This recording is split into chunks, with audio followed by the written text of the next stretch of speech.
तकरीर सुनिए। अल्हम्दुलिल्लाहिल्लज़ी जअला हुब्बुल वतनी मिनल ईमान व सलातु व सलाम अला रसूलिहि मुहम्मदिल मुख्तार व आलिहि अस्हाबिहिल अत्हार।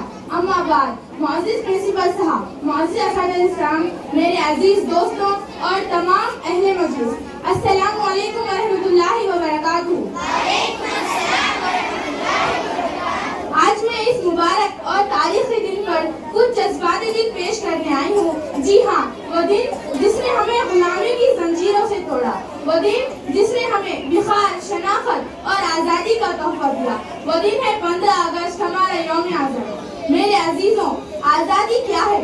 आज़ादी सिर्फ ये नहीं कि हम अपनी मर्जी से चले, बोले या पहने, बल्कि आज़ादी एक जिम्मेदारी है, एक नियामत है और हर नियामत का शुक्र लाजिम है।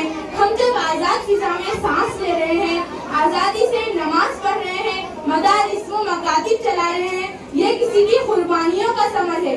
दोस्तों, हिंदुस्तान की आज़ादी कोई तोहफा नहीं थी, ये तवील खूनी जद्दोजहद थी। किसी ने अपना सब कुछ खो दिया, किसी ने कैदोबंद की सोबतें झेली और किसी ने दार पर झूलकर आज़ादी का चिराग रोशन किया।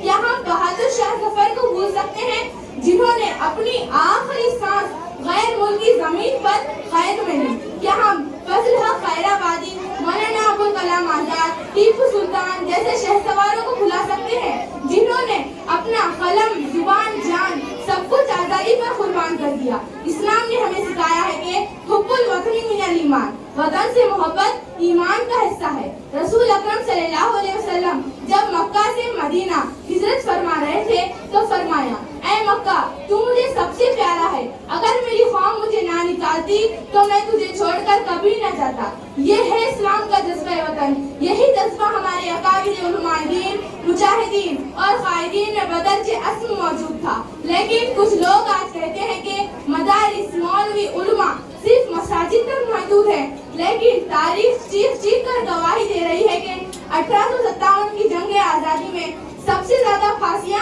उलमा को दी गई। कानपुर के मैदान में हजारों उलमा को दरख्तों से लटकाया गया। हम वो लोग हैं जिनके पास उम्मत और मिल्लत का मुस्तकबिल है। उस्ताद सिर्फ पढ़ाते नहीं बल्कि सोच पैदा करते हैं, किरदार बनाते हैं और तारीख कायम करते हैं। हम जब आजाद हिंदुस्तान में सांस ले रहे हैं तो हमें खुद से सवाल करना होगा, क्या हम आज़ादी का हक वाकई अदा कर रहे हैं? क्या हम नई नस्ल को तारीख से वाकिफ कर रहे हैं? क्या हम में तासुब, नफरत और फिरका परस्ती से हम नजात पा चुके हैं?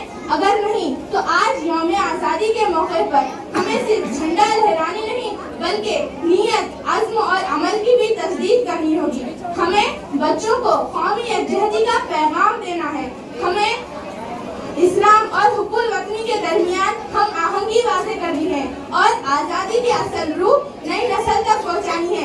याद रखिए, कौमें तोपों से नहीं तालीम से बनती है और तालीम देने वाला उस्ताद होता है, दुश्मन नहीं। आइए आज हम इस मुबारक और तारीखी मौके पर अहद करें कि हम सच, इंसाफ और मोहब्बत के अलमबरदार बनेंगे। हम मुल्क की तरक्की और अमन इत्तेहाद में हिस्सा डालेंगे और हर साजिश के खिलाफ कलम, किरदार और दुआ से काम करेंगे। अल्लाह हमारा हिंदुस्तान सलामत रखे, हर जुल्म, शर, फसाद से महफूज रखे। हिंदुस्तान जिंदाबाद, उलमा व मशाइख की कुर्बानी जिंदाबाद। अस्सलामु अलैकुम।